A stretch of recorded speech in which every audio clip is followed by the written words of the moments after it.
आज हम आप लोगों को इलेक्ट्रिकल इंजीनियरिंग में जो डीसी सर्किट है उसमें जो थ्योरम्स हैं उसके बारे में बताएंगे। तो फर्स्ट सबसे पहली थ्योरम है आपकी सुपरपोजिशन थ्योरम। ठीक है, मोस्टली जो थ्योरम्स है हम उनका यूज तब करते हैं जब बहुत सारे नंबर ऑफ ब्रांचेस होती हैं, बहुत सारे नंबर ऑफ नोड होते हैं।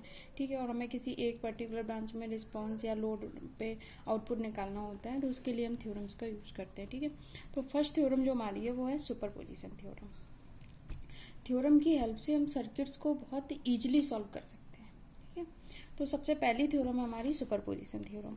ठीक, तो सुपरपोजिशन थ्योरम क्या कहती है कि अगर कोई, इसका स्टेटमेंट मैंने ये लिख दिया है कि in any linear bidirectional circuit having more than one independent source the response in any one of the branch is equal to algebraic sum of the response caused by the individual source while the rest of the sources are replaced by the internal resistance। ठीक है, इसका मतलब है कि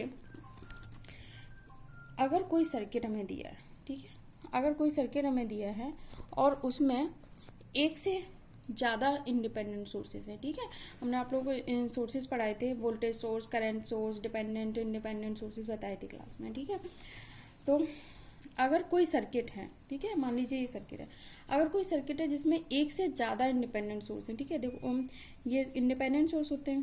ठीक है, ये कौन सा सोर्स है, वोल्टेज सोर्स, ये है करंट सोर्स।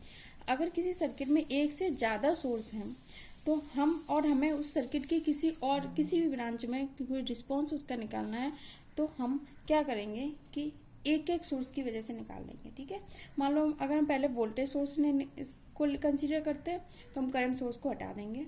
ठीक है, और अगर हम करंट सोर्स को कंसीडर करते हैं तो हम वोल्टेज सोर्स को हटाएंगे। ठीक है, और वोल्टेज सोर्स को हम हमेशा किससे रिप्लेस करेंगे, शॉर्ट सर्किट से। ये क्लास में हम तुम लोगों को कई बार बता चुके हैं, वोल्टेज सोर्स किससे रिप्लेस होगा,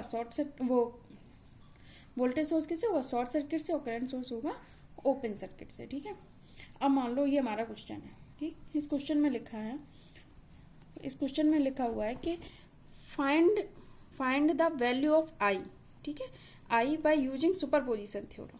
ठीक है, सुपरपोजिशन थ्योरम का यूज करके हमें इस ब्रांच में ये जो करंट आई है इसकी वैल्यू फाइंड करनी है। ठीक, तो इसमें हमने क्या बताया कि एक बार में हम एक सोर्स को कंसीडर करेंगे और दूसरे को ओपन सर्किट या शॉर्ट सर्किट करेंगे। अगर वोल्टेज सोर्स होगा तो शॉर्ट सर्किट, करंट सोर्स होगा तो ओपन सर्किट। ठीक है, मान लो हम इस सर्किट में इस करंट की वैल्यू निकालनी है। ठीक है, इसमें कि करंट जो फ्लो होगा वो इस सोर्स की वजह से भी हो रहा होगा और इस सोर्स की वजह से भी। ठीक है, एक बार में हम एक सोर्स कंसीडर करेंगे। मान लो हमने पहले वोल्टेज सोर्स कंसीडर किया। ठीक, तो अब वोल्टेज सोर्स हम कंसीडर करेंगे यानी करंट सोर्स को हटाएंगे। ठीक है, हमने क्या कहा, करंट सोर्स किससे हटता है, ओपन सर्किट से। ठीक है, तो इधर आ जाओ, देखो फर्स्ट केस क्या हुआ, हमने करंट सोर्स को ओपन कर दिया। ठीक है, हमारा फर्स्ट स्टेप यही है। ठीक है, करंट सोर्स को हमने क्या कर दिया, ओपन, और वोल्टेज सोर्स की वजह से हम करंट निकालेंगे इसमें। ठीक है, अब जब हमारा करंट सोर्स यहाँ से हट गया, ठीक है, तो ये ब्रांच ओपन होगी, इसका कोई मतलब नहीं रह गया।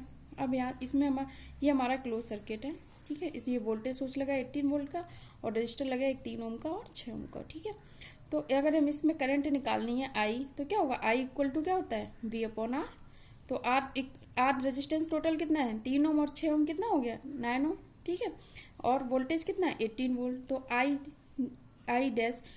डैश करंट है वो किसकी वजह से, वोल्टेज सोर्स की वजह से। ठीक है, अब एक और हम कोई आई डबल डैश कुछ मान लेंगे, वो किसकी वजह से होगा, करंट सोर्स की वजह से। ठीक है, तो वोल्टेज सोर्स की वजह से कौन सा करंट फ्लो हो रहा है, आई डैश क्या होगा, वी अपॉन आर। वी कितना हो गया, 18 वोल्ट, आर कितना हो गया, 6 + 3 9 ओम। ठीक है, 18/9 कितना हो गया, 2 एम्पियर। यानी कि इस 18 वोल्ट सोर्स की वजह से कितना करंट फ्लो हो रहा है, 2 एम्पियर। ठीक, अब हमने क्या कहा कि इस एक बार वोल्टेज सोर्स लिया, अब दूसरी बार हम क्या करेंगे, इसमें से करंट सोर्स की वजह से निकालेंगे कितना करंट इसमें फ्लो हो रहा है। ठीक है, और जब हम करंट सोर्स की वजह से निकालेंगे तो हम क्या करेंगे, वोल्टेज सोर्स को हटाएंगे। वोल्टेज सोर्स किससे हटता है, शॉर्ट सर्किट से। ठीक है, तो हमने दूसरा केस लिया। ठीक है, केस सेकंड, ये देखो, अब इसमें हमने क्या किया, वोल्टेज सोर्स यहाँ से क्या कर दिया, शॉर्ट हो गया। ठीक है, और हम इस करंट की सोर्स की वजह से निकालेंगे। ठीक है, इस करंट सोर्स की वजह से अब इसमें मान लो हमारा करंट क्या फ्लो हो रहा है, आई हमने दो पार्ट में डिवाइड कर दिया था, एक वोल्टेज सोर्स की वजह से, करंट सोर्स की वजह से।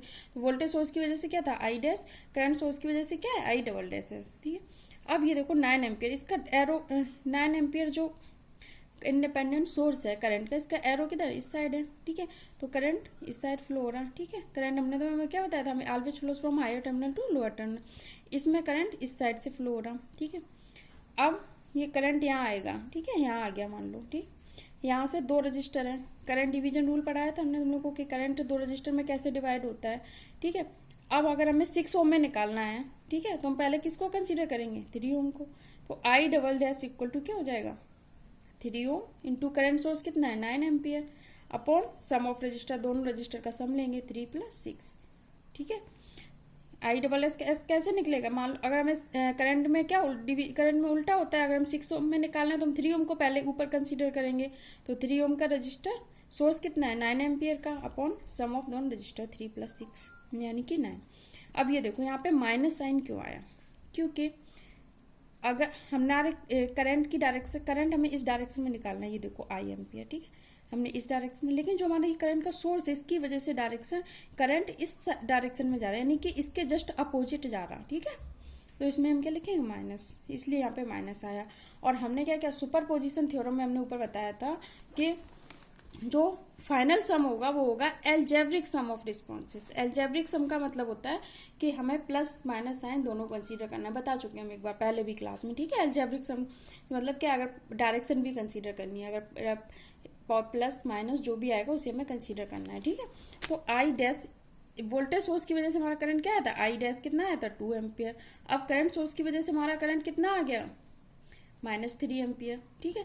तो अब हम क्या करेंगे, इंडिविजुअल सोर्स की वजह से हमने क्या किया है, करंट निकाल लिया है, ठीक।